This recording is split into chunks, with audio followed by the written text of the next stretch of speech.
नमस्कार, image news FM 103.6 को दैनिक कार्यक्रममा हाम्रो नेपाल हामी नेपालीमा यहाँलाई हार्दिक स्वागत छ।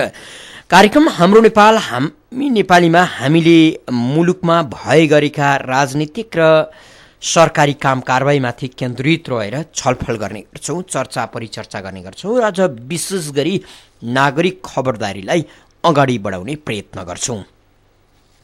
सामान्यतया हेर्दा हाम्रो जिन्दगीमा केही फरक परेको छैन, सबै सहज छ। हाम्रा नेताहरू सहज देखिन्छन्, वातावरण सहज देखिन्छ, सरकार पनि चलेकै छ, सुरक्षा संयन्त्रहरू पनि छन्, सबै कुरा सहज छ सामान्य ढङ्गबाट हेर्दा। तर फेरि अलिकति गहिरिएर अलिकति चिन्तन गरेर हेऱ्यौँ भने र आफ्नै जिन्दगीमा अत्यन्तै डरलाग्दा गरी देखिएका घाउहरूलाई छाम्यौँ, बुझ्यौँ, हेऱ्यौँ भने देश र हाम्रो जिन्दगी साह्रै बिग्रिएको छ। नाकाबन्दीका कारण ससाना केटाकेटीहरू सहज ढङ्गबाट स्कुल जान पाएका छैनन्। नाकाबन्दीकै कारण 5-6 लिटर पेट्रोल लिनका लागि 2 दिनदेखि लाइनमा बस्नु परेको छ। ग्यास नपाएर महिना दिनदेखि सिलिन्डर बाटोमा थन्काउनु परेको छ, लाइनमा राख्नु परेको छ। उपचार गर्न नसकेर अर्को कोही मान्छे मृत्यु कुरिराखेको छ। साउको ऋण तिर्न नसकेर अथवा घरबार चलाउन नसकेर छोरालाई कतार पठाउनका लागि अर्का कुनै बाबुआमा तम तयार देखिन्छन्। यी यस्ता थुप्रै घटनाहरू, विषयहरू तपाईँ हाम्रा जिन्दगीमा लामबद्ध भएर बसेका छन्। अर्थात् कष्ट अब नेपालीका लागि सामान्य भइसकेको छ। चाहँदा जुनसुकै मान्छेलाई जहीँ तहीँ मारिदिन सक्छ, जहीँ तहीँ लुटिदिन सक्छ। न्याय भन्ने चिज पहुँचवालाका हातमा मात्रै छ। तपाईँ याद गर्नुहोस्, सम्झिनुहोस्, नानी मैया अथवा छोरी मैया एकजना महिला हराउनु भयो केही समय पहिला। महिला नाम ठ्याक्क आएन, महर्जन थरको। उहाँका छोरीहरू आफ्नो आमाको खोजी गरेर रोइकराई गरे। केही समय आन्दोलन भयो मुलुकमा। दिन दहाडै एउटा अनपढ महिला हराइन्। वर्ष दिन बिते, 2 वर्ष बिते, 3 वर्ष बिते, न्यायका लागि, खोजीका लागि परिवार दौडियो, छैन। र परिवारले किटानी जाहेरी पनि दियो, हुनेवाला केही छैन। यस अर्थले तपाईँ हामी जो बाँचेका छौँ, कसैलाई रिस उठेको छैन र बाँचेका त हौँ। चाहँदा कसैले तपाईँलाई जुनसुकै ठाउँमा ढालिदिन सक्छ। यसकारण मुलुकमा व्यथिति छैन भन्नु त्यो चाहिँ आत्मरति मात्रै हो। मुलुक यो ढङ्गले कमजोर भएको छ। कमजोर मुलुकमा तपाईँ हाम्रा कमजोरीहरू हामी लुकाउन विवश छौँ, हाम्रा पीडाहरू लुकाउन विवश छौँ। मान्छेमा यति धेरै बेइमानी चुलिएको छ, त्यसको पनि अर्थ छैन, त्यसको कुनै व्याख्या गरिसाध्य छैन। यसैलाई भनिन्छ कानुन समाप्त भएको अवस्था, कानुन समाप्त भएको स्थिति। यो स्थितिमा मुलुक कहिलेसम्म टिक्ला र तपाईँ हामी कहिलेसम्म बाँचौँला? कहिलेसम्म यो असाध्य पीडालाई सहन गर्ने शक्ति हामीमा जीवित रहिरहला, भइरहला? यसकारण पनि नागरिकले अब व्यथिति मच्चाएर आफ्नो दुनो सुझ्याउन पल्किएका सरकारी संयन्त्र हुन् अथवा राजनीतिक दलहरू हुन्, सबैका विरुद्ध खबरदारी गर्न ढिलो भइसकेको छ। आज शहीद दिवस पनि हो। मुलुकमा शहीद सप्ताह मनाइएको छ।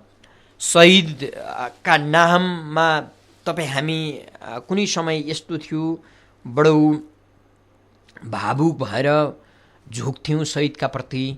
शहीद भन्न साथ एक खालको सम्मान भाव जागृत हुन्थ्यो।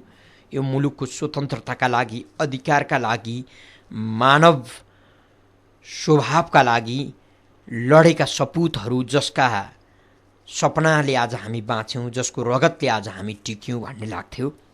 अब ती शहीदका यी सबै कुराहरू, यी सबै व्याख्याहरू, यी सबै सम्मानहरू अब पानीमा बगेका छन्। मुलुकमा कति शहीद हुन्छन्, कतिजना मान्छेलाई शहीद मानिन्छ, यो चाहिँ कुनै टुङ्गो छैन। अहिले शहीदको सङ्ख्या कति छ सम्भवतः सरकारी आँकडामा पनि छैन।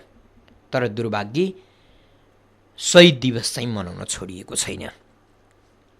46 पछि काङ्ग्रेस एमाले आफ्ना कार्यकर्तालाई जो बिरामी भएर मरे, जो राजनीति गर्दा गर्दै मरे, जो आन्दोलनमा मरे, उनीहरूलाई शहीद घोषणा गरिदियो र शहीदका नाममा निकै ठुलो धनराशि खर्च गरिदियो, करोडौँ रुपियाँ बाँड्यो। 46, 47, 48को ताका भनौँ, 48, 49 को बेलामा 1 करोड 2 करोड पनि धेरै ठुलो रकम हो। त्यो रकम काङ्ग्रेस र एमाले बाँडे। त्यसपछि मुलुकमा अनेकन राजनीतिक पानी बग्यो। 62-63 को आन्दोलन सफलतापछि 62-63 ज्यान गुमाउनेहरू पनि शहीद हुने नै भए। अझ त्योभन्दा बढी शहीद त जनयुद्धका बेला थिए। पार्टीका कार्यकर्ताहरू जो हजारौँ थिए, 18,000 का हाराहारीका मान्छेहरूलाई सरकारले सँगै शहीद घोषणा गरिदियो। अब सरकारले शहीद घोषणा गर्नमा होडबाजी गर्न थाल्यो।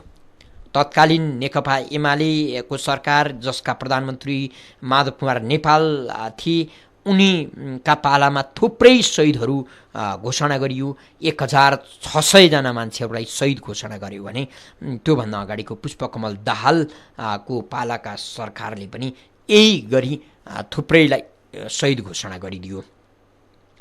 र हुँदाहुँदा अब मधेस आन्दोलनका लागि शहीद, जसका लागि पनि शहीद, जहाँ तहीँ मान्छे मर्छ त्यहाँ शहीद, कतै गाडी पल्टेर राजनीतिक कार्यकर्ता मर्यो भने ल त्यो पनि शहीद, यी कुराहरू आउन थाले। र त्यसका पछाडिको एउटै मकसद थियो कि 10 लाख रुपियाँ। 10 लाख रुपियाँले हाम्रा पूर्वज 4 जना शहीदहरू, जसको नामले हामी गौरवान्वित हुन्छौँ, उनीहरूको माथि हिलो छ्याप्ने काम गरियो, उनीहरूको अपमान गर्ने काम गरियो। तर फेरि पनि मुलुकमा शहीद सप्ताह मनाउन छोडिएको छैन, एक खालको कर्मकाण्ड गर्न छोडिएको छैन। यो अब नेपाली राजनीति अथवा नेपालको सरकार कर्मकाण्डी बाहेक केही पनि भएन, नौटङ्की सिवाय केही पनि नगर्ने स्थितिको देखिएको छ। संसारमा जहीँ तहीँ शहीदहरू हुन्छन्, जहीँ तहीँ संसारका जुनसुकै देशमा आन्दोलन भएको हुन्छ, जुनसुकै देश एकीकरण गरिएको हुन्छ, त्यहाँ एउटा नियम हुन्छ, त्यहाँ कानुन हुन्छ।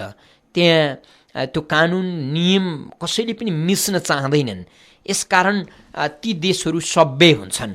तर हामी कहाँ कस्तो राजनीतिक स्थिति बस्यो भने अघिल्लो सरकारले गरेका केही कुरै नमान्ने, अघिल्लो पुस्ताले गरेका कुरै नमान्ने, आफूले आफ्नो राजनीतिक झन्डा मुनि भएका काम मात्रै ती वैधानिक हुने, अरूको झन्डा मुनि भएका अर्को शासकले गरेका कामहरू सबै अराष्ट्रिय हुने, यी ढङ्गका कामहरू भए, जसका कारण मुलुकमा एक खालको राजनीतिक स्थिति बस्न सकेन। मुलुक झन पछि झन कमजोर मात्रै बनेन कि व्यथितिको चङ्गुलमा फस्यो। फेरि हामी यही राजनीतिलाई प्रेम गर्न विवश छौँ, यही राजनीतिमा आस्था राख्न विवश छौँ, यही परिपाटीलाई अँगालो च्यापेर हाँस्न पनि विवश छौँ। यो अझ अर्को दुर्भाग्य। हामी यस्तै कुरा गर्छौँ कार्यक्रम हाम्रो नेपाल हामी नेपालीमा। तपाईँ पनि यो कार्यक्रममा सहभागी हुन चाहनुहुन्छ भने हाम्रो स्टुडियोको टेलिफोन नम्बर 40065323 र 40065324 तपाईँले फोन गर्न सक्नुहुन्छ। टेलिफोन सम्पर्कमा कोही श्रोता मित्र आइ पनि सक्नु भएको छ, उहाँलाई स्वागत गरौँ। को बोल्दै हुनुहुन्छ? हेलो, हजुर भन्नुहोस् त। नमस्कार। हजुर म प्रदीप मान श्रेष्ठ। हजुर, यो छ नि अब शहीद दिवसको जहाँसम्म सवाल छ, पहिला पञ्चायत कालमा पनि राम्रोसँगै मनाउँथ्यो। तर एउटा कुरा के हो भने हिजो पनि प्रधानमन्त्रीदेखि लिएर सबैले सन्देश दियो शहीदको सपना साकार पार्ने भनेर। तर शहीदको सपना के थियो त? कसैले, कुनै पनि नेताले भनेन। अब हेर्नुहोस्, मधेसी मोर्चाले धर्न छोडेको छैन, त्यसैले नाकाबन्दी पनि यथावत छ। मोर्चासँग सरकारको वार्ता पनि भङ्ग भएको अवस्था छ।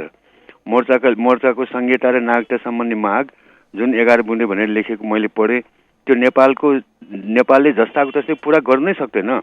अब कहिलेसम्म यसरी नेपाल र नेपाललाई अन्यलमा राख्ने?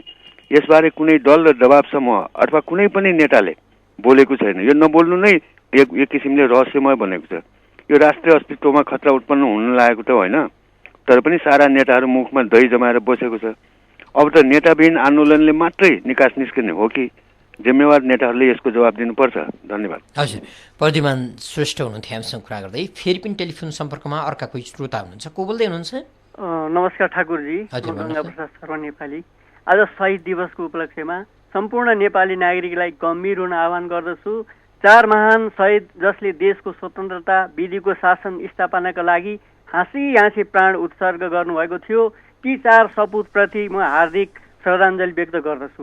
राजनीति त लिग बाहिर गयो, भ्रष्ट भयो, देशद्रोही भयो, कानुनमाथि रह्यो, हत्यारा अपहरणकारी भयो, तर पनि यिनलाई भोट हालेर यिनको पछि लागेर केही नागरिकले कहाँ थाप्दा त्यसैको आधारमा मतको दुरुपयोग गर्दा अहिले मुलुक सङ्कटपूर्ण अवस्थामा पुगेको छ।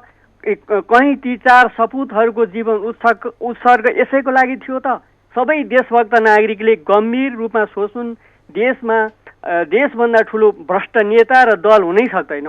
2040 सालको म स्मरण गर्न चाहन्छु।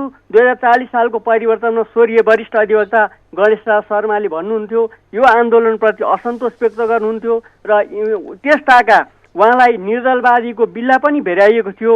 उहाँ के भन्नुहुन्थ्यो त भन्दा यो नेपालको नेतृत्वमा भएको होइन, त्यसैले यो आन्दोलन राजनैतिक आन्दोलन भन्न मान्नु हुँदैन थियो र त्यसैले यसको उद्देश्य कस्तो थियो अहिले प्रश्न भइसकेको छ। यस कस्ता व्यक्ति, कसको स्रोत, कसको साधन, कस्तो लगानी भएको छ बुझ्नु जरुरी रहेछ। अहिले गम्भीर अवस्थाको सूत्रधार 12 बुँदे सम्झौताको एजेन्डा हो। यी खारेज गराएर यिनीहरू यो नेताहरूलाई जिम्मेवार बनाएर हिसाब खोज्न र यिनीहरूलाई यो 4 शहीदप्रतिको श्रद्धाञ्जली गर्न चाहिँ यिनलाई खेद्नु र यिनीहरूसँग हिसाब खोज्नु जरुरी छ। नमस्कार, धन्यवाद। हजुर, यहाँलाई हामी धन्यवाद दिन्छौँ। गङ्गा प्रसाद शर्मा नेपाली हुनुहुन्थ्यो हामीसँग कुरा गर्दै। हामी कार्यक्रममा हाम्रो नेपाल हामी नेपालीमा छौँ। कार्यक्रममा हाम्रो नेपाल हामी नेपालीमा हामीले मुलुकमा बढ्दै गरेको राजनीतिक व्यथिति, राजनीतिक कुकृत्य, अकर्मण्यता माथि केन्द्रित रहेर चासो राख्छौँ, छलफल गर्छौँ। विशेष गरी नेपाली राजनीति कुन हदसम्म को अकर्मण्यताको दलदलमा फँसेको छ र कुन हदसम्म नेपाली राजनीति साँगुरिएको छ भन्ने कुरा भर्खरै मात्रै पनि राष्ट्रिय एकता दिवस राज्यका तर्फबाट मनाइएन। राष्ट्रिय एकता दिवस नमनाउँदै गरेको सन्दर्भ चलिरहँदा अहिले शहीद दिवस आएको छ। शहीद दिवस मनाइरहँदा कस्ता मान्छेलाई शहीद भन्ने, अब कसका कार्यकर्तालाई उच्च सम्मान दिने शहीदका नाममा भन्ने बहस चल्नु पनि स्वाभाविक जस्तो भयो। चीनमा अहिले पनि डाक्टर सन यात सेनलाई सम्झना गर्ने गरिन्छ र सन यात सेन नै चीनका प्रमुख राष्ट्रिय एकताका सूत्रधार हुन् भनेर मान्ने गरिन्छ। चीनको विकास डाक्टर सन यात सेनले गरे कि गरेनन् यो बहसको विषय चीनमा अहिले पनि विद्यमान छ, अहिले पनि चर्चाको विषय छ। तर फेरि पनि चिनिया नागरिक र चीनको सरकारले सिङ्गो चीन निर्माण गर्नमा सन यात सेनले नै काम गरे र यसकारण उनलाई राष्ट्रिय एकताका सूत्रधार, राष्ट्रनायक मान्नुपर्छ भन्ने कुरामा दुई मत छैन। तर फेरि पनि अहिलेको चीनको जुन बखान हामी गर्छौँ, जुन चीनको चर्चा हामीले गर्छौँ, यो चर्चाका पछाडि सन यात सेन भन्दा अरू नायकहरू आए, अरू व्यक्तिहरूले निकै ठुलो काम गरे र चीनलाई यो ठाउँमा पुर्याए। विशेष गरी चीनको पछिल्लो आधुनिक चीन बन्नका लागि देङ सियाओपिङको नाम अझ बढी आउँछ। तर चीनका नागरिक र चिनिया सरकारले सन यात सेनलाई कहिले पनि अपमान गरेनन् र त्यहाँ अनेकन व्यक्तिहरू सत्तामा पुगे होलान्, आफ्ना नजिकका मान्छेहरूलाई पूजा गर्नुपर्छ भन्ने ठाने होलान्, तर त्यो विग्रह गर्न चाहेनन् कि देशमा विधि हुन्छ, अनुशासन हुन्छ, नियम हुन्छ, कानुन हुन्छ, पुराना परम्पराहरूले पनि देश बनेको हुन्छ। यसकारण देश निर्माण हुनमा र सिङ्गो देश, बलियो देश बनाइराख्नमा उदण्डताले काम गर्दैन भन्ने उनीहरूलाई लाग्यो र उनीहरूले त्यो डाक्टर सन यात सेनको योगदानलाई आज पनि पूजा गरे। हामी कहाँ पृथ्वीनारायण शाहलाई सम्झनु अपराध ठहरिन्छ। कस्तो कमजोर राजनीतिक धरातल होला हाम्रो यो देश।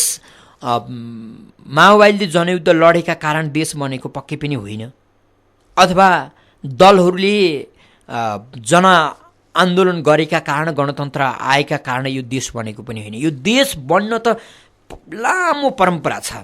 यहाँ शाहवंशको कुरा आउला, मल्लको कुरा आउला, राणाको कुरा आउला, अझ इतिहास खोज्दै जाँदा कहाँ कहाँ हामी पुगौँला। देश बन्न त ती मालाहरू ती अनेकन अनुहारका मालाहरू जोडिन्छ र अनि देश बन्छ, अनि देश बलियो हुन्छ। होइन पुराना चिजहरूलाई सबैलाई हामी मान्दैनौँ, भत्क्याउँछौँ भन्ने हो भने देश बलियो कहिल्यै पनि हुँदैन। तर हामी कहाँ यो कहिल्यै भएन।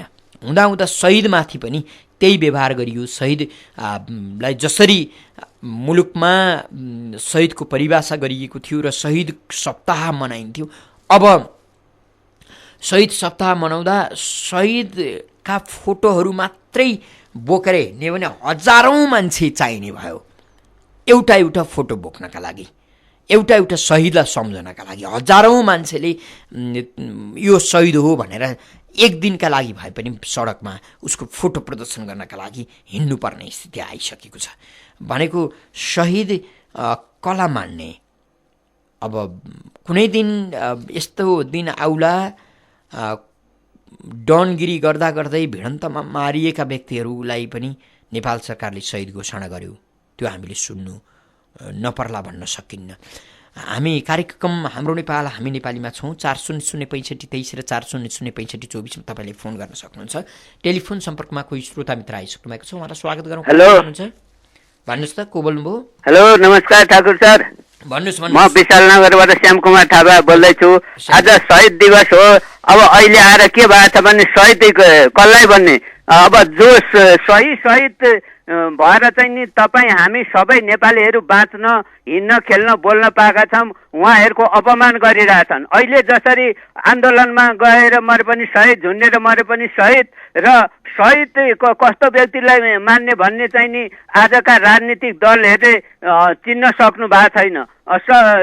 जे गरे पनि शहीद, आफू र आफन्तमा जे जसरी मरे भने नि शहीद। शहीदको माने मूल्याङ्कन के हो भन्ने कुरो उहाँहरूले के सोच्नुहुन्छ नि, आफूले गरेको मात्रै राम्रो। हिजो गरेका जसले मल्ल राजाहरूले गरे, लिच्छवीहरूले गरे, उहाँहरूले पनि उहाँहरूको पनि ठुलो चाहिँ नि सहयोगले गर्दाखेरि आज हामी यसरी बोल्न पाएका छौँ। उहाँहरूले चाहिँ नि पहिलेका चाहिँ केही गरेका होइन, आफूले गरेका मात्रै राम्रो भनेर पहिलेका चाहिँ ध्वस्त पार्ने, पहिलेकाले जो गरे उनीहरूलाई केही मान्यता नदिने, उनीहरूले गरेकोलाई भत्काउने इतिहास त साँचेर राख्नुपर्छ। जस्तो लन्डनमा छ, चाहिँ चीनमा छ, हरेक देशमा हाम्रो नेताहरूले चाहिँ इतिहासलाई भत्काउने, आफूले चाहिँ नराम्रो गरेको कि यो सबै कुरा हुनको कारण एउटा नीति नियम बनाएर त्यसको पालना गर्न नसक्नु, आफूले बनाएको नियमलाई आफूले नै लट्याउनको कारणले गर्दा आज तपाईँ हामी सम्पूर्ण नेपालीहरू यसको चाहिँ भर्खलामा परिरहेका छौँ भन्न चाहन्छु। सर नमस्कार। यहाँलाई हामी धन्यवाद दिन्छौँ। फेरि पनि टेलिफोन सम्पर्कमा अर्का कोही श्रोता हुनुहुन्छ,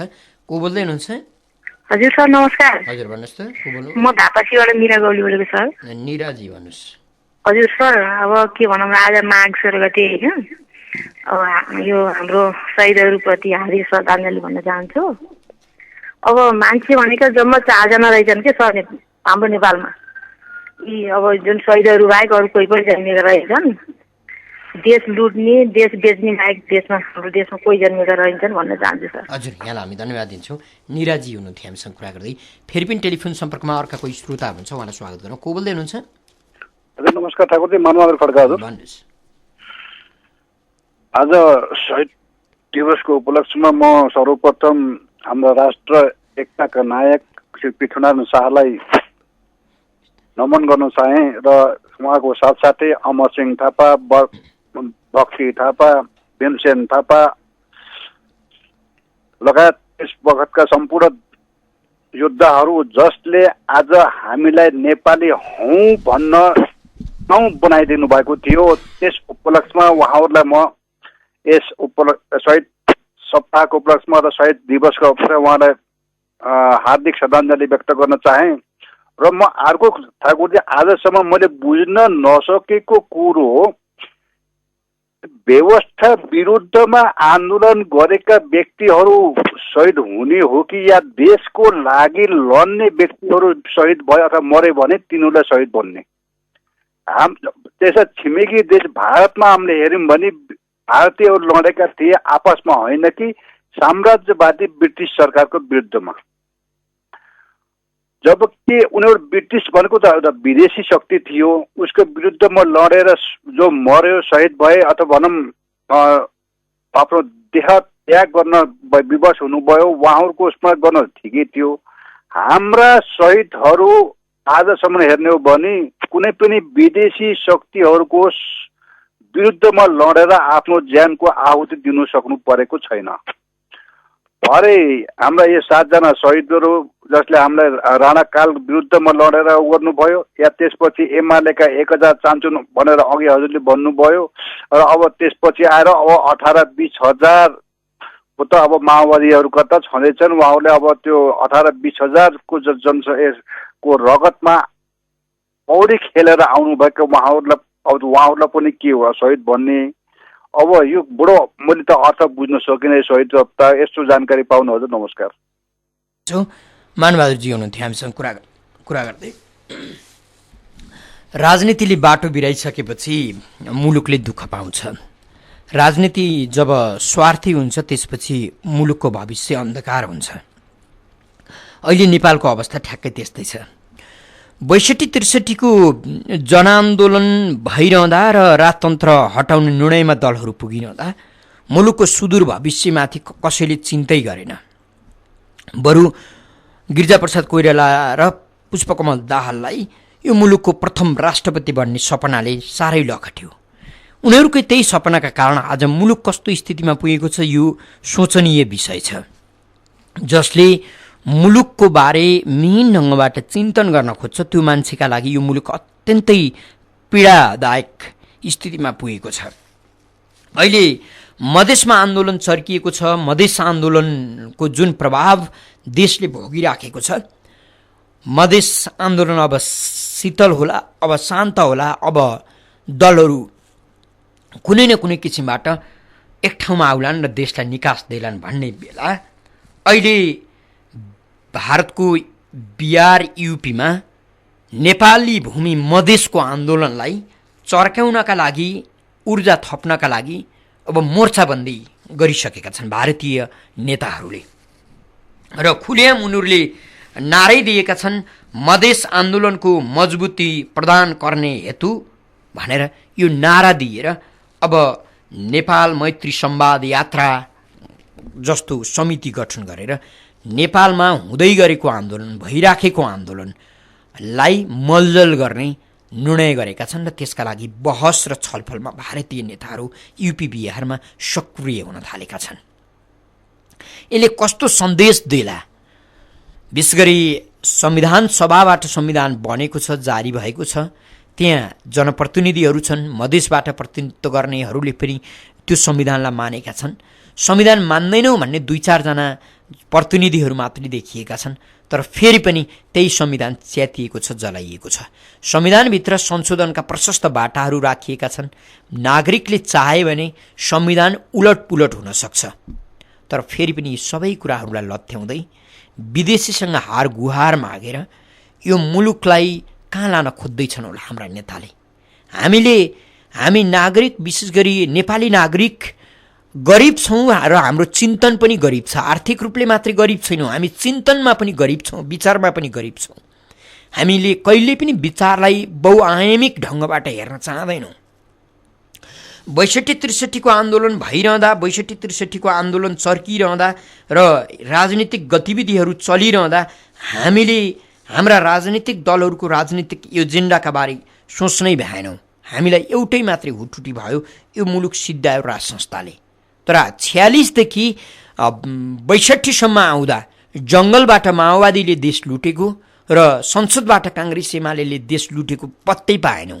सोध्दै सोचेनौँ, हामीले एउटै राज संस्थाले देश लुट्यो भन्ठान्यौँ। र हाम्रा नेताहरू कहाँबाट परिचालित छन्? जङ्गलमा बस्दै गरेका पुष्पकमल दाहाल र संसदमा बस्दै गरेका गिरिजाप्रसाद कोइराला कसको इसारामा नाचिराखेका छन् र यो गम्भीर राजनीतिक निर्णय गरिराखेका छन्। यो निर्णयमा हामीले पुलकित भएर समर्थन गर्नुहुन्छ कि हुँदैन कहिले पनि सोचेनौँ। त्यसकै परिणाम आज युपी बिहारमा मधेसको आन्दोलनका बारे बहस भइराखेको छ। सत्य कुरा त यो थियो कि मुलुकबाट राज संस्था हट्दा मुलुकलाई फाइदा थियो कि थिएन, यो बहस थिएन। भलै राज संस्था क्रूर बन्यो होला, परिवारवादमा लिप्त भयो होला, आसेपासेहरूले खायोलान् मोटायोलान् त्यसलाई परिबन्धमा पार्ने बन्धनमा पार्ने र कानुनमा बाँध्ने काम गर्न सकिन्थ्यो कि सकिन्थेन होला। यो भौगोलिक रूपमा अत्यन्तै कठिन स्थितिमा रहेको मुलुकका लागि यस्ता संस्था आवश्यक छन् कि छैनन्, अथवा आजै हटाउनु पर्ने हो कि होइन, त्यो परिपक्वता हामीमा छ कि छैन, यो बहस नै भएन।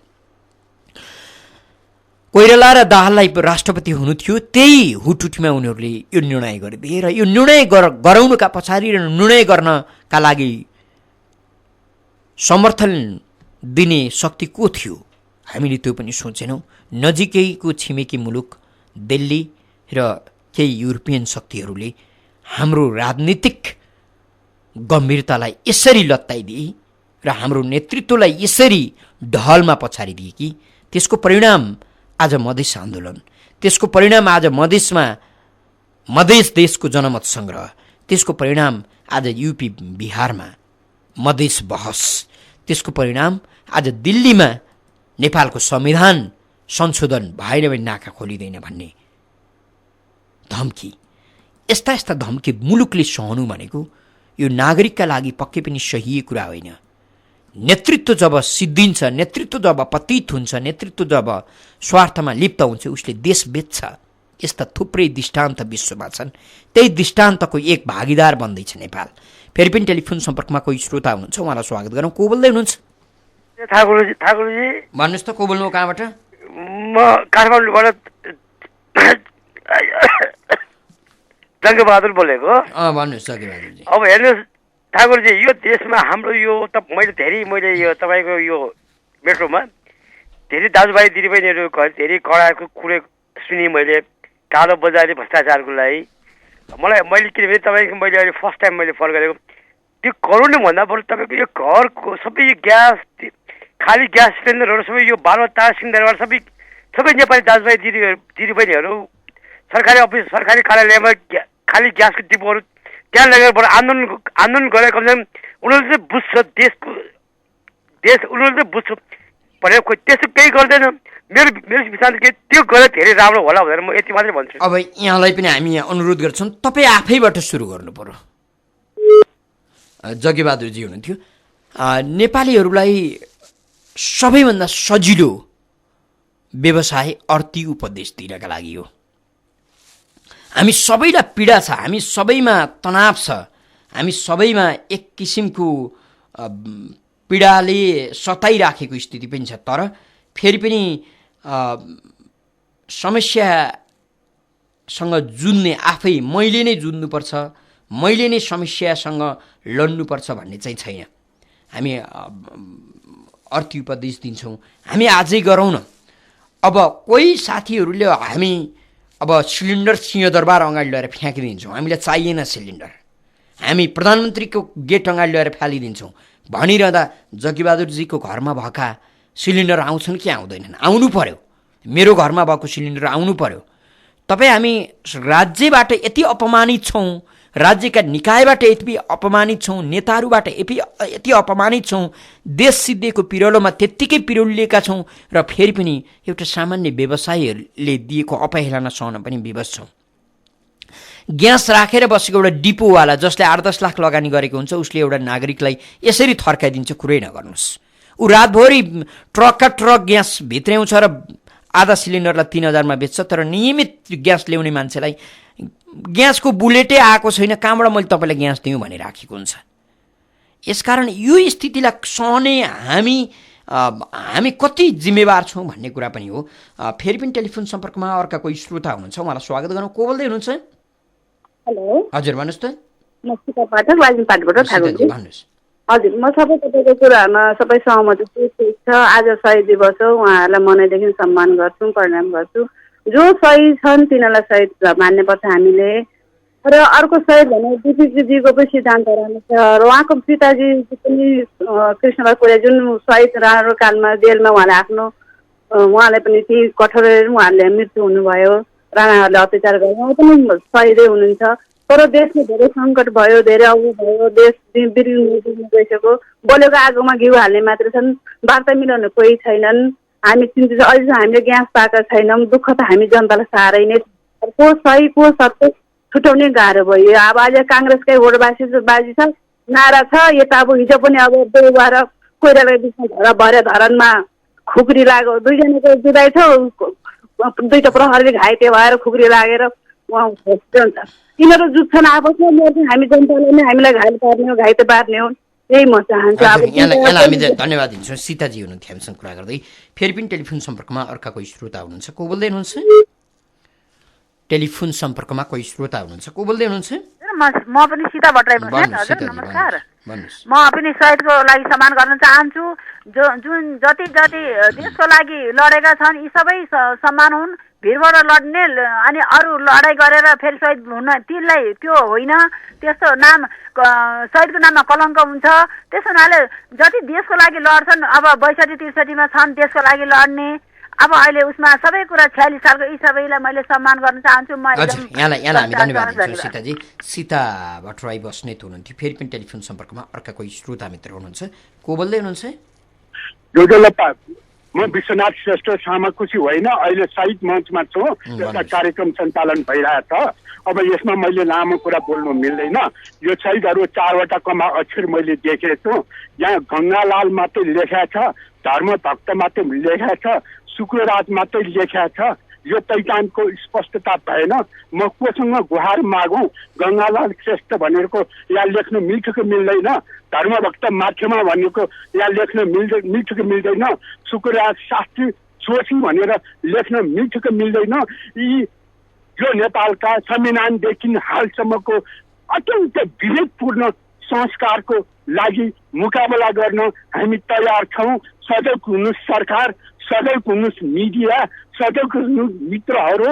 पहिचानको सवालमा भेदभाव गर्न कदापि पाइँदैन। धन्यवाद। यहाँलाई हामी धन्यवाद दिन्छौँ। विश्वनाथ श्रेष्ठ हुनुहुन्थ्यो हामीसँग कुरा गर्दै। फेरि पनि टेलिफोन सम्पर्कमा अर्का कोही श्रोता हुनुहुन्छ, उहाँलाई स्वागत गरौँ। को बोल्दै हुनुहुन्छ? को बोल्दै हुनुहुन्छ? हजुर भन्नुहोस् त, को बोल्दै हुनुहुन्छ? म बनस्थलीबाट नेत्रबहादुर बस्नेत हो। अहिले 4जना शहीदको आत्माले चिर शान्ति पाओस् भन्न पनि चाहन्छु। र ठाकुर दाइ, यो हामीले इतिहास यिनीहरूले भुलिसके। के गरेको थियो, कसले के गर्यो, इतिहासलाई पछ्याउने हो क्या। राम्रोलाई समर्थन गर्ने, नराम्रोलाई चाहिँ थालेर त्यो चेन्ज गर्दै सुधार्दै जाने हो। तर यिनीहरूले चाहिँ अब आफै नै सिङ्ग बन्दाखेरि यो देशले यस्तो स्थिति भोगेको हो। किनभने देश बनाउनु थियो भने बुद्धिजीवी इतिहासलाई फलोअप गर्नुपर्छ। देश बनाउनलाई उनीहरूबाट पाठ सिक्नुपर्छ। कसरी गरेका थिए, के गरेका थिए, त्यसमा जानु पर्थ्यो। यिनीहरू यो तपाईँको चाहिँ यहाँ मेन यो देशलाई भान्ने र बिगार्ने को भन्दाखेरि एनजिओ एनजिओ हुन्। 100मा 100% नभन्नु, कोही त राम्रा पनि छन्, 1-2वटा त राम्रा पनि छन् है। तर सबभन्दा धेरै यो बिगार्ने नै एनजिओ हो। यहाँ दुनियाँ भित्र्याउने अनि तपाईँको हाम्रो चाहिँ जातीयमा चाहिँ विभाजन गराउने, फटाउने अनि बाइबल बेच्ने, यो सबभन्दा हाम्रो देशको दुश्मनी नै यिनीहरू हुन्। यिनीहरूले हामी धन्यवाद दिन्छु। नेत्रबहादुर बस्नेत हुनुहुन्थ्यो। फेरि पनि टेलिफोन सम्पर्कमा अर्का कोही श्रोता हुनुहुन्छ, उहाँलाई स्वागत गरौँ। को बोल्दै हुनुहुन्छ? टेलिफोन सम्पर्कमा कोही श्रोता आइरहनु भएको छ, को बोल्दै हुनुहुन्छ? 4006523 र 4006524मा तपाईँले फोन गर्न सक्नुहुन्छ। हामी कार्यक्रममा हाम्रो नेपाल हामी नेपालीमा छौँ। कोही श्रोता मित्र आइसक्नु भएको छ, उहाँलाई स्वागत गरौँ। को बोल्दै हुनुहुन्छ? सुरेश श्रेष्ठ। हजुर सुरेश श्रेष्ठजी भन्नुहोस्। म चाहिँ के भन्छ भने अब देशमा चाहिँ महँगाई भ्रष्टाचारीले एकदम चुलिएको छ होइन, देशमा चाहिँ अशान्ति छ। तर यो विद्यार्थी सङ्गठन चाहिँ अब 4-5 महिनादेखि चाहिँ किन आवाज उठाउँदैन, यो के कारणले आवाज उठाउँदैन यही भन्न चाहन्छु कि अब विद्यार्थी सङ्गठनलाई चाहिँ हाई भन्न पर्ने हो कि के हो, यही भन्न चाहन्छु। हजुर सुरेश श्रेष्ठ हुनुहुन्थ्यो हामीसँग कुरा गर्दै। कार्यक्रम हाम्रो नेपाल हामी नेपालीको निर्धारित समय सकिएको छ। कार्यक्रम सुनेर र कार्यक्रममा आफ्नो सहभागिता जनाइदिएर साथ दिनुहुने सम्पूर्ण श्रोता मित्रलाई धेरै धेरै धन्यवाद दिँदै सहकर्मी अनिश साकेका साथमा ठाकुर बिलवासी बिदा हुन्छु। नमस्कार।